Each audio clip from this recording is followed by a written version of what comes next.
This is Mark Bell from SuperTraining.tv, Super Training Gym, the strongest gym in the West.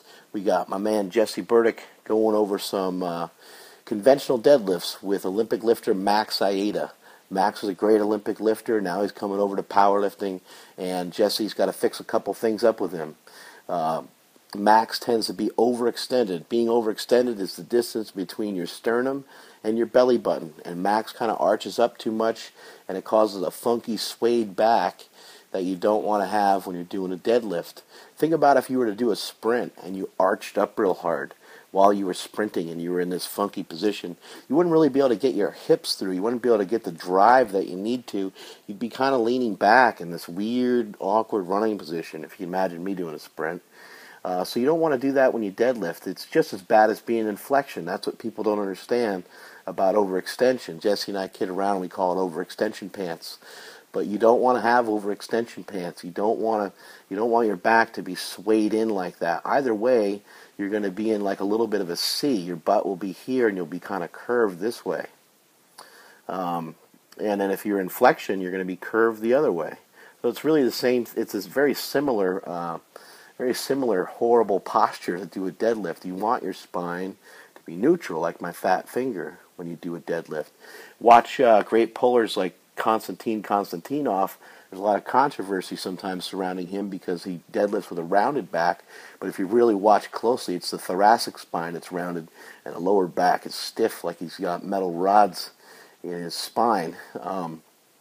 And his back angle pretty much stays the same. Now, obviously, when you watch him pull 949 or 950 or whatever the weight was, he's going to get rounded over. I mean, you watch somebody pull a max pull, and crazy shit will happen. Anyway, enjoy this video from Jesse Burdick and Max Aita. Catch you later. Good? Okay, good. What's up, everybody? It's Jesse Burdick from SuperTraining.tv and PowerWatt.com. So we got a lot of questions about Max's conventional deadlift from the video we did of the sumo deadlift from him. So come on over, let's take a look at what Max used to look like conventional. Come a little closer. So what we're looking at here, a real wide stance, bars over almost the last shoelace on his shoes, and when he would go ahead and he would get the bar, come on to the side over here, he would kind of bend way too much again, getting to the point where slack in his elbow, and then he would go ahead and pull his hyperextension pants on. There you go. And then what this is going to do is, if you can see, his knees are so far over the bar, it's going to create this huge path again. So go ahead and stand on up.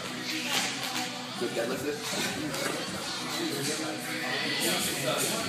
So again, just a really, really long path for him to pull. So go ahead and put it down. So what we did from the front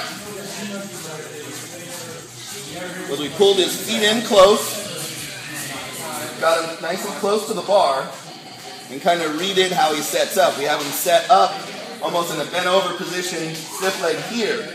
What we're going to try and do is pull himself into position by using the bar as kind of a lever, pulling himself down here, keeping his chin nice and tucked. And even by doing that, you can see that bar is going to start to float. So he's pulling all the slack out of the bar, and then from here he's going to keep his chin neutral, shove his heels into the ground, head back, and finish with the hips.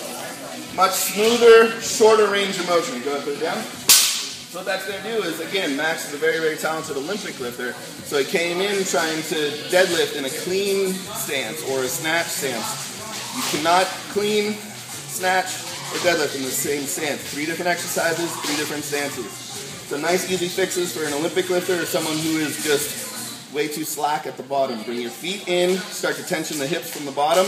Make sure the spine is nice and neutral. Fire hips, head back, and then you finish with those hips again. Heels, head, and then hips. Thank you.